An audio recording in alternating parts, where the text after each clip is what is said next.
Kausapin muna tayo mga ka-partners, no? Makakasama natin via Zoom ang legal counsel po for Veronica Duterte in habeas corpus para kay dating Pangulong Rodrigo Duterte, si Attorney Salvador Paulo Panelo Jr. makakasama po natin. Attorney, magandang umaga. Welcome po muli dito sa Pulso ng Bayan ng SMNI. Admar Vilando po, kasama si Almar Forzuelo. Magandang umaga po, Attorney. Magandang umaga, Admar and Almar. Opo, marami po ang nabigla ng tila bumaliktad o iniba ang tahak ngayon ng Office of the Solicitor General matapos pong kumabig.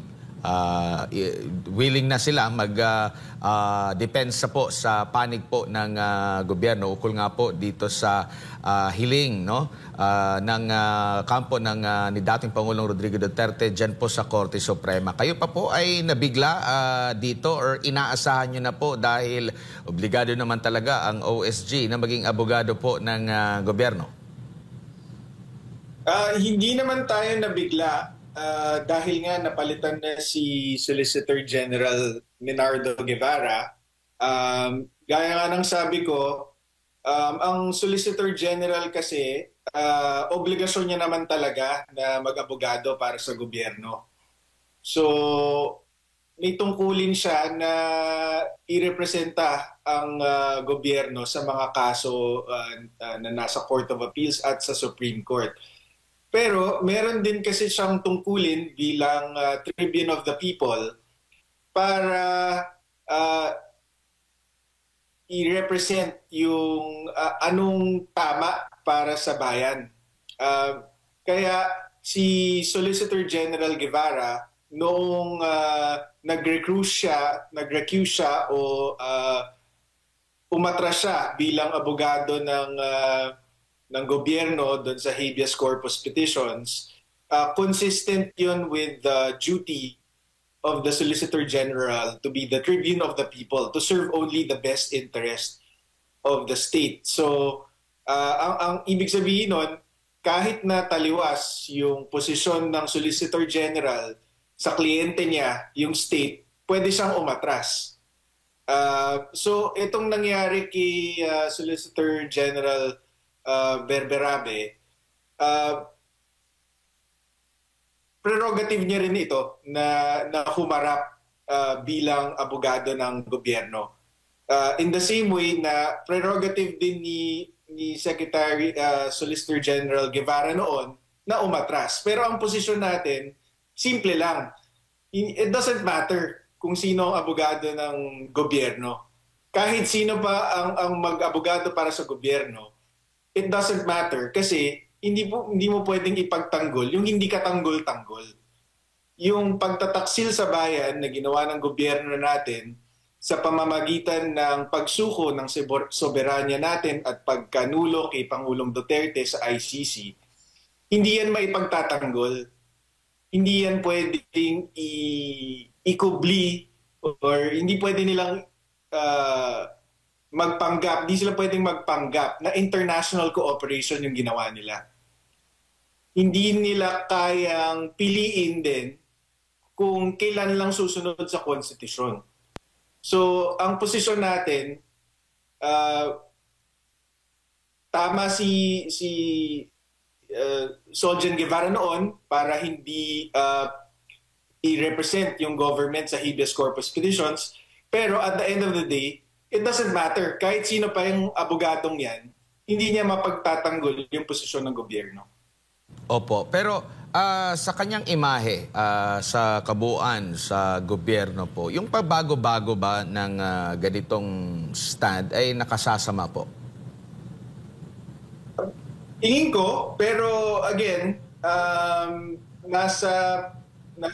may kapangyarihan o may karapatan yung Solicitor General na desisyonan kung ano yung tingin niyang nasa best interest ng Estado. So para kay Solicitor General Berberabe, tingin niya dapat lang na sila ang mag-abogado para sa state. So tingin natin siyempre mali yun. At siyempre tingin ko mahihirapan nga silang idepensa itong posisyon ng gobyerno. Kasi nga, ang pinaka-importante dito, Admar, is ang original position ng gobyerno sa ICC pa lamang ay walang jurisdiction ng ICC. Ngayon, ang expectation natin, sasabihin nila, merong jurisdiction yung ICC. So, maliban dun sa hindi maganda na papalit-palit yung posisyon ng gobyerno, hindi maganda yung posisyon mismo na i-acknowledge ng Solicitor General natin na meron palang jurisdiction ng ICC. So yun ang mas mahalaga dito, na hindi yung papalit-palit kasi Admar, pwede namang mali yung posisyon noon tapos na-realize na tama pala ngayon. Pero ang hindi maganda is yung mali ang posisyon noon tapos ngayon i-justify nila, gagawin nilang tama, 'di ba? Kaya yun ang mahalaga doon, hindi yung pabago-bago, kundi hindi maganda yung posisyon na ini-expect nating ilalatag ng Solicitor General. Opo, kasi kumbaga meron ng inilatag na unang punto rito, yung unang Solicitor General kung bakit kumbaga nag-hands off siya, tapos ngayon nagpaliwanag sila. Pero meron bang pagkakataon, sa pananaw nyo lang po, attorney, pwede nyo sagutin, pwede nyo hindi sagutin, may pagkakataon ba na naging puntos ito doon sa petitioner, itong ganitong mga hakbang po ng pagpapalit-palit or hindi nagtutugma doon sa mga unang pahayag, unang stand po nila?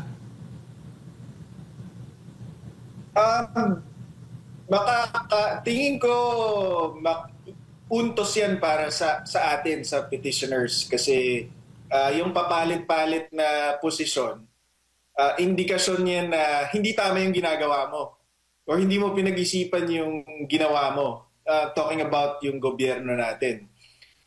Kapag papalit-palit ka ng depensa, ibig sabihin, hindi mo talaga pinag-isipan or hindi talaga tama yung ginawa mo, di ba? Like, ang prime example niyan, Admar, kung natatandaan mo noon, ang sabi nila noon is sumunod sila sa proseso kasi sabi ng Rome Statute, bago mo isuko ang isang tao na may ICC warrant of arrest sa ICC, kailangan ka dumaan sa local court. So sabi ng DOJ noon, nagampanan namin yan kasi ang local judicial authority na sinasabi sa Rome Statute, yun ang Department of Justice. Diba? Tapos na-realize nila na kabalbalan yung defense na yon, kaya sa Supreme Court, iba na yung depensa nila. Diba? So sa akin, clear indication yun na hindi na pag-isipan or hindi na nila inisip kung ano yung mga linabag nilang batas at patakaran, basta lang magawa nila yung gusto nilang gawin. Opo. At nakikita nyo rin po ba na yung unang stand ng Office of the Solicitor General ay may go signal o approval po ng Pangulo, considering ang OSG ay under ng Executive, no? Under ng DOJ, under ng Executive, under ng Pangulo, Chief Executive. Pero nakikita nyo po ba na may go signal ang Pangulo dito sa unang stand nila at dito sa another stand po ng OSG, may go signal din po ba ito sa nakikita nyo or dapat may go signal din ito ng Pangulo, Attorney? Not necessarily. Hindi natin, we can only speculate, no? Pwede lang tayo manghula kung anong nangyari dito. Pero syempre, hindi mo na may iwasan na isipin na kaya naging Solicitor General si Solgen Berabe is because may inaasahan na babalik na rin niya yung posisyon ni Solgen Guevara. Pero speculation lang po yun, syempre. Hindi tayo nakakatiyak na may ganong usapan o may ganong go signal o ano man.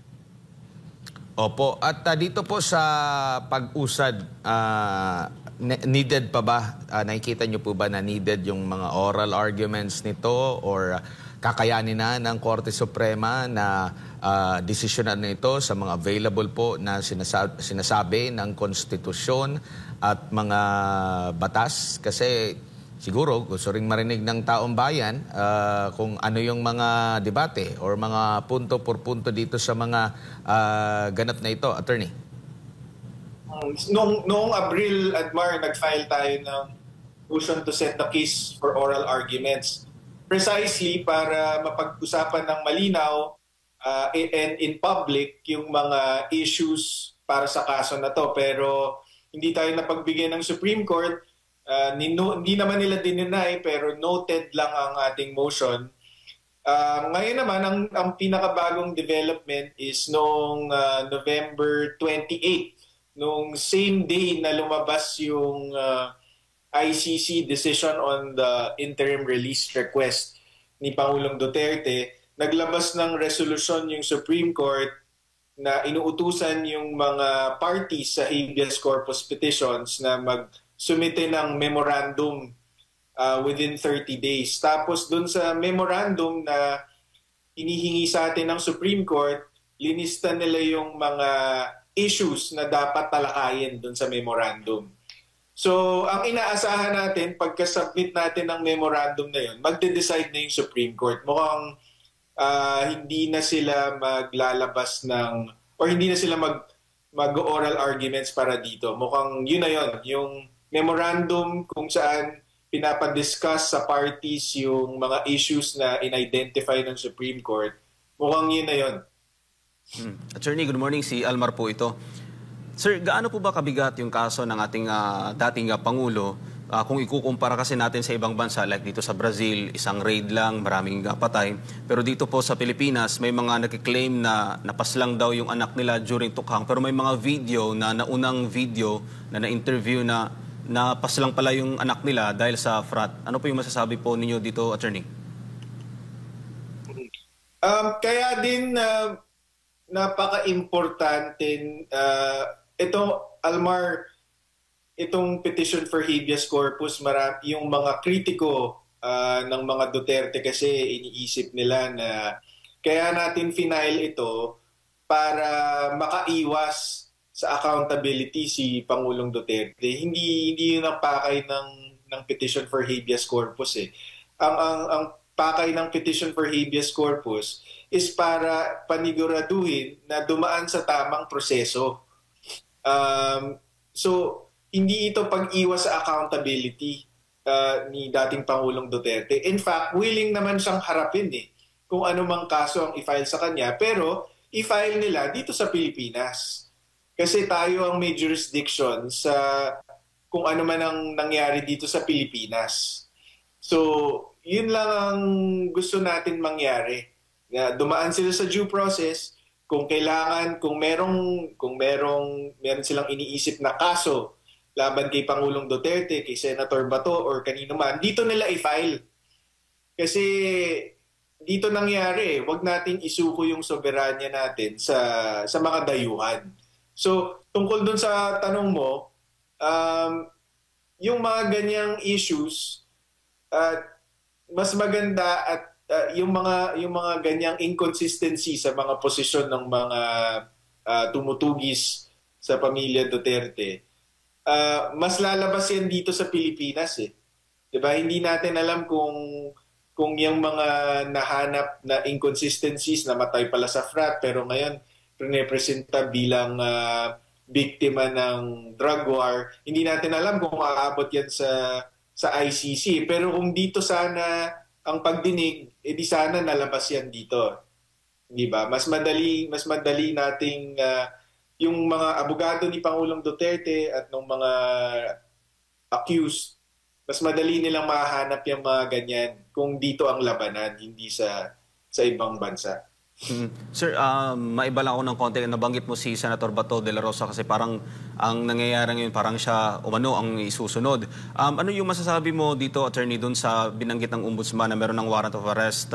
Kumbaga parang nanggaling sa Ombudsman yung unang anunsyo na meron ng warrant of arrest yung ating Senador, si Senator Ronald Bato de la Rosa. Tama po ba na nanggagaling sa Ombudsman yung gantong information, Attorney? Hindi siya tingin ko hindi siya appropriate or hindi siya ano ba tawag dito, parang nakapagtataka na galing sa ombudsman yung impormasyon since is supposed to be independent siya of the executive. Pero nandyan na yan, Almar. Ang sa akin, ang teorya ko kasi is talagang sinadyang linabas yung impormasyon na yan para si Senator Bato makapagtago at para ma-exercise niya yung remedies niya. Bakit? Kasi ang tingin ko dito, yung gobyerno natin, wala na silang political capital para ulitin ito kay Senator Bato eh. 'Di ba? Ginawa nila kay Pangulong Duterte, sinuko nila sa ICC. Anong nangyari? Nawala nila yung control ng Senado. Tapos napilitan si Pangulong Marcos na maglabas ng campaign against itong flood control project anomalies, pero nag-backfire. Puro mga kaalyado lang din nila ang lumabas na salarin. 'Di ba? Tapos bumagsak yung trust rating ni Presidente sa pinakamababang level, 20%. So, ang tingin ko dito, hindi nila afford na ulitin to kay Senator Bato. So, imbis na ulitin nila yung ginawa nila kay Pangulong Duterte, linik nila itong impormasyon na to para hindi sila mapuwersang arestuhin tapos patapon si Senator Bato. Yun ang tingin kong nangyari dito. Isa na lang siguro, attorney, on my part, bago ko ibalik kay partner Admar, sa point of view ng isang abogado, ano yung, kumbaga, parang nararamdaman mo ngayon na parang, kasi sabi ng ating mga kababayan, halos lahat, na parang hindi pala tayo ligtas sa kasalukuyang administrasyon kasi madali lang palang, kumbaga, makidnap. Yung sinasabi nilang term na makidnap yung isang dating presidente, how much more tayo na mga ordinaryong mga Pilipino, sir? So, nasa peligro tayo ngayong mga panahon na to dahil nga sa mga nangyayari. Pero kaya nandyan yung Supreme Court. Kaya nandyan yung Korte Suprema para protektahan yung mga Pilipino sa pang-aabuso ng gobyerno. Kaya umaasa tayo na sa lalong madaling panahon, magdesisyon na yung Supreme Court para mapauwi na si Pangulong Duterte tapos mapanagot na yung kailangan managot. Opo, attorney, si Admar po ito ulit, no. 2 beses na na-deny ang interim release ni former President Rodrigo Duterte dyan po sa ICC, no. At meron pang pinaka-latest ngayon, nag-submit na mula sa independent na nag-check sa kalusugan ng Pangulo bago sila maghiling ulit, no. If ever po makakuha ng paborableng desisyon itong kampo po ni former President Rodrigo Duterte dito po sa Korte Suprema, considering umusad na po itong proseso dito, nakikita niyo po ba na may tsansa na mapagbigyan yung interim release mula sa ICC? So ang talang ngayon sa pre-trial chamber ng ICC is itong request for indefinite adjournment dahil nga sa kalagayan ng kalusugan ni Pangulong Duterte. Kapag ang expectation natin doon is kapag nakita ng pre-trial chamber na wala sa tamang kalusugan si Pangulong Duterte at hindi siya makakapag-participate dito sa trial dahil masama na nga yung hindi lang yung physical pati yung mental condition niya, papakawalan siya. Yun ang request ng kampo ni Pangulong Duterte. Ngayon, kung mapayagan siya ng ICC na pakawalan siya ng ICC, yung Supreme Court naman natin, kahit na kung wala pa siyang ruling by then, kailangan niya pa rin mag-desisyon kung legal or illegal yung nangyari kay Pangulong Duterte. Kasi pag hindi siya mag-rule, yun nga, pwedeng ulit-ulitin to laban naman sa ibang mga akusado dito sa ICC trial na ito. Opo, pinakahuling topic na lang sir, any comment po doon sa naging pahayag po ng Korte Suprema, daw nagkaisa sila doon sa pagsasabi na mali yung paglilipat ng pondo. Now ngayon, meron tayong mga nababasa mula sa mga critics din dito na bakit doon sa 2026 budget pinapopondohan yung 60 billion. 'Di ba ito ay doon sa budget natin for previous natin na budget? Bakit ulit galing sa tax ng taong bayan kukunin na ulit ito? Ang sinasabi kasi isoli, no? Hindi po kumbaga hindi po ulit na maglaan ng pondo para po doon, attorney. Anong masasabi niyo po rito? Nakikita ko nga yung diskusyon tungkol dyan, no? Ang gusto ko tignan, Admar, is kaya may mga tanong na ganyan. Yung return versus restore. Kaya may mga ganyang tanong is natagalan din yung desisyon ng Supreme Court dito sa kasong ito, katulad nung kay Pangulong Duterte. So, dahil matagal na, nagasta na yung pera, hindi ba? Kaya dapat siguro yung Supreme Court mag-take initiative sila na para sa mga national interest cases katulad nitong sa PhilHealth Fund, dapat mas mabilis yung action nila para maiwasan yung mga ganitong klaseng komplikasyon. Kasi baka kung mas maaga nilang ginawa itong action na to, baka hindi pa nagalaw kunyari yung 60 billion. Pero ito, Admar, hindi ko pa inaral to, pero yun ang pinaka naging reaction ko nung lumabas yung desisyon. Tama nga naman na mali yung ginawa ng gobyerno, linipat yung 60 billion ng PhilHealth sa National Treasury. So tama yung desisyon, pero sana mas mabilis. 'Di ba? Kasi paano kung yung gobyerno natin inaasahan na matagal talaga ang kahit kasuhan sila matagal. So habang inaantay yung desisyon, nagalaw na nila yung pera, hindi ba?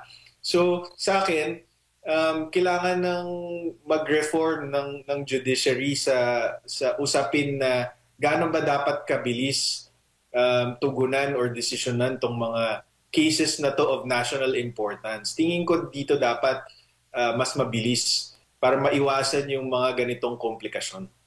Opo, may mga opinion din po yung ilan sa mga associate justice po, no, na do hindi nasama, mayroon silang iba ring paniniwala, like po kagaya sa paniniwala po ni Senior Associate Justice Marvic Leonen na nangyari ito itong palyado na budget for 2024 dahil nga sa pag-certified as urgent and constitutional daw yun dahil hindi naman daw needed.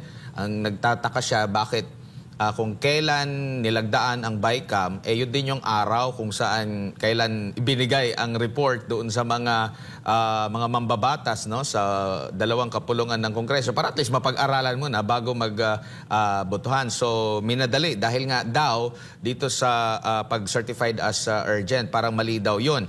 And isa pa, nababanggit din na yung pag-sosobra doon sa hinihingi ng presidente or hinihingi ng executive, isa din yon sa na nakikita niya na mali. Bakit ka magsosobra? Which is, yan yung nangyayari ditong sa mga nakalipas din na budget na ito yung ni-request. It's either daw, stick ka doon sa ni-request or babaan mo. Hindi yung sumobra ka doon sa hiling. And meron din siyang sinasabi na yung 2024 na budget ay palyado. So kumbaga, dahil unconstitutional sa tingin niya, reenacted dapat yung budget. Kung ano yung ng 2023, yun din dapat yung sa 2024. Ano po ang thoughts niyo rito, attorney?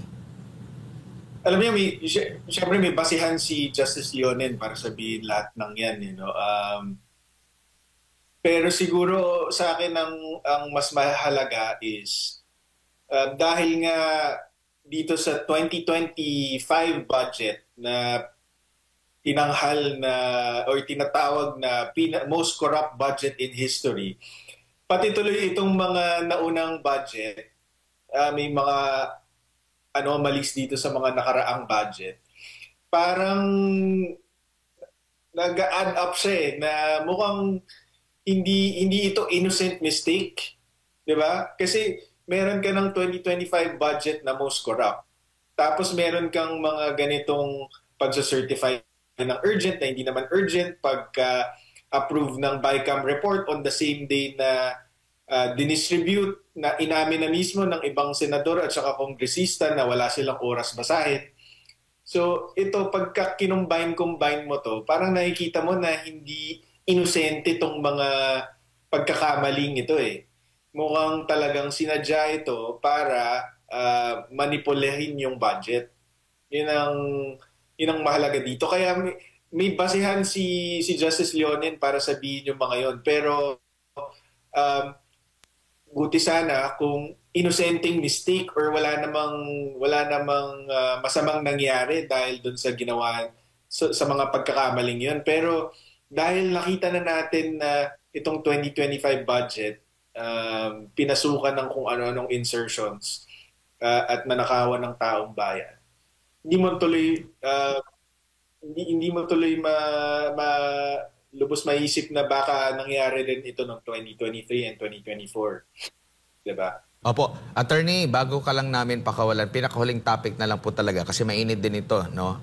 Meron pong komento itong si Vice President Sara Duterte doon sa mga nababanggit po ng ilang mga kongresista, no? Mga miyembro po ng House of Representatives, doon sa nauugong naman na muling pagbuhay dito sa impeachment laban sa pangalawang Pangulo. Unang katanungan, malinaw na ba dito sa mga ganitong hakbang na politika lang ang isyu? Kasi napakaraming isyu po ngayon sa bansa. Isyu ng korupsyon, ang daming mga, kumbaga mas mabibigat siguro dahil mas malaking pera ang pinag-uusapan kumpara nga dito. Natapos na sila, mali yung kanilang proseso, sabi ng Korte Suprema, still itutuloy pa rin nila. And itong nababanggit po ni Vice President Sara din na budget-driven na racket, parang pinagkakakitaan kumbaga nila or parang pinagkakapirahan nila for the sake para mayroon kang budget. Parang ganun yung dating ba na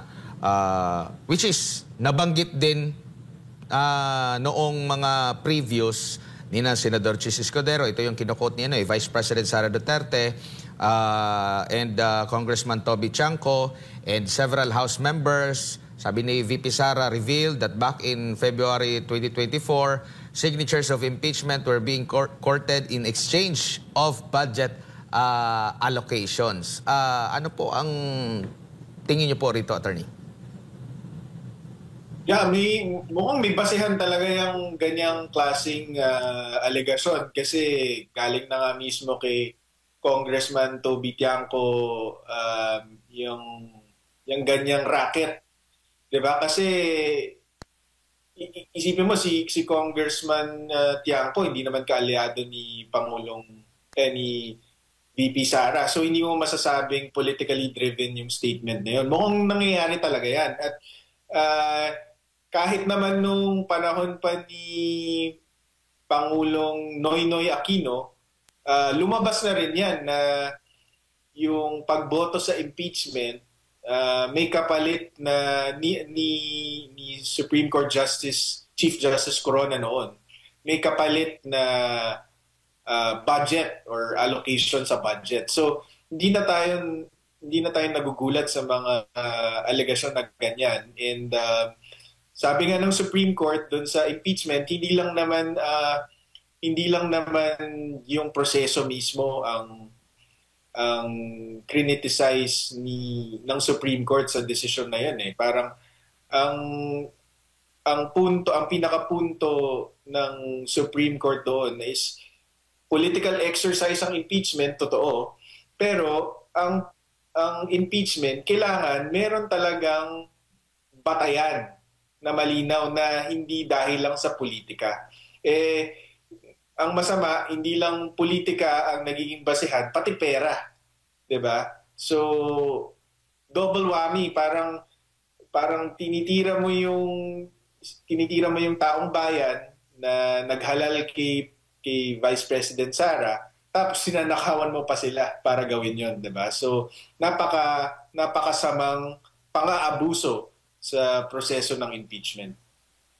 Attorney, maraming salamat po sa inyong oras at panahon. Sa ulitin po, ingat po kayo.